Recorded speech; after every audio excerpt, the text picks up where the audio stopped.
తిరుమలలో హనుమాన్ జయంతి వేడుకలు వైభవంగా సాగుతున్నాయి. తిరుమలలోని శ్రీ జాపాలి హనుమాన్ ఆలయంలో భక్తులు పోటెత్తారు. శ్రీ ఆంజనేయ స్వామివారు స్వయం వ్యక్తమై వెలిశారని పురాణ ఇతిహాసాలు చెప్తున్నాయి. శ్రీవారి దర్శనానంతరం అధిక సంఖ్యలో జాపాలి హనుమాన్ ఆలయాన్ని సందర్శిస్తారు భక్తులు. అయితే నేడు హనుమాన్ జయంతి వేడుకలు కావడంతో భారీ స్థాయిలో భక్తులు స్థానికులు జాపాలి హనుమాన్ను దర్శిస్తున్నారు. స్థల పురాణం ప్రకారం పూర్వం జాపాలి అనే మహర్షి తన శిష్యులతో కలిసి శ్రీ వెంకటేశ్వరుని ఆరాధించేవాడట. స్వామివారి సేవలు చేసేవాడట. శ్రీనివాసుడు రామభక్త హనుమాన్ కోసం జాపాలి మహర్షి జపం ఆచరించి ప్రసన్నం చేసుకున్నారు. దీంతో హనుమంతుడు స్వయం వ్యక్తమై వెలిశాడు. ఆనాటి నుంచి ఈ తీర్థానికి జాపాలి అనే పేరు రాగా ఇక్కడ వెలసిన హనుమాన్ జాపాలి హనుమాన్గా ప్రసిద్ధి చెందింది. ప్రతి హనుమాన్ జయంతి మహోత్సవం నాడు శ్రీ జాపాలి హనుమంతునికి టీటీడీ తరపున పట్టు వస్త్రాలు సమర్పించడం ఆనవాయితీ.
ఈరోజు హనుమాన్ జన్మదిన సందర్భంగా మొదట ఆకాశగంగా తీర్థంలో హనుమంతుని యొక్క అమ్మ అయినటువంటి అంజనీదేవి తపస్సు ఫలితంగా హనుమంతుని జన్మ ఆకాశగంగలో తిరుమలలో ఉద్భవించింది అని అందరికీ తెలిసిన విషయమే.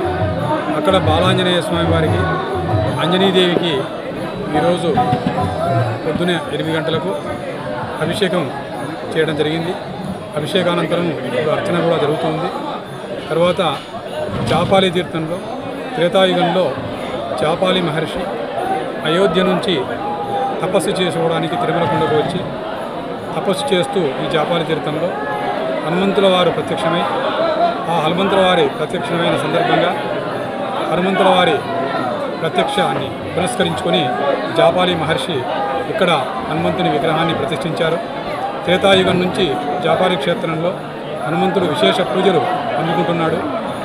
తిరుమల క్షేత్రాన్ని ఆయన గురువైనటువంటి వెంకటేశ్వర స్వామిని కొలుస్తూ ఇక్కడ అవతరిస్తూ ఉన్నాడు. భక్తులకు ఆరోగ్య ఐశ్వర్యాలను అందిస్తూ ఉన్నాడు. దీని తర్వాత దేడి ఆంజనేయ స్వామి దగ్గర తిరుమల అర్చకులు ఈరోజు అభిషేకం చేస్తారు. ఆ అభిషేకం అయిన తర్వాత మరలా 2 గంటలకు నుంచి 3 గంటల మధ్య 1వ ఘాట్ రోడ్లో అంటే డౌన్ ఘాట్ రోడ్లో 7th మైల్ దగ్గర ఉన్నటువంటి ఆంజనేయ స్వామి వారికి అభిషేకం చేయడం జరుగుతుంది. దీప్తి నర్సింగ్ హోమ్ ప్రఖ్యాతిగాంచిన PGI రీసెర్చ్ ఇన్స్టిట్యూట్ చండీగఢ్ లో ట్రైనింగ్ పొందిన డాక్టర్ ఎస్ సుమతి గైనకాలజిస్ట్, ప్రసూతి మరియు గర్భకోశ వ్యాధి నిపుణురాలు. గత 28 సంవత్సరాలుగా మన నెల్లూరులో అత్యాధునిక వైద్య సేవలు అందిస్తున్నారు. ప్రత్యేకతలు: normal delivery, high risk pregnancy, BP, sugar ఉన్నవారికి స్పెషల్ కేర్ తో డెలివరీ చేయబడును.